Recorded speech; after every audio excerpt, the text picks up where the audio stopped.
Новый учебник по региональной истории для средних классов выпустят в Чувашии. На международной выставке в форуме России на ВДНХ Министерство образования Республики подписало соглашение с издательским домом просвещения.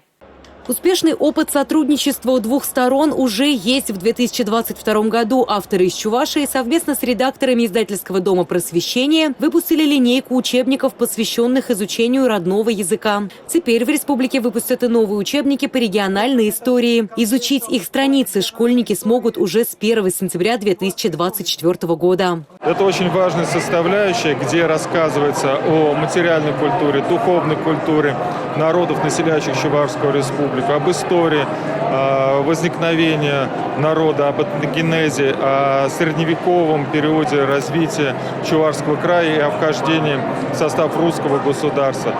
Дальнейшее развитие в составе уже Российской империи, Советского Союза, Российской Федерации являются важнейшими составными точками в развитии братских народов, дружественных взаимососедских отношений, которыми гордится Чувашская республика.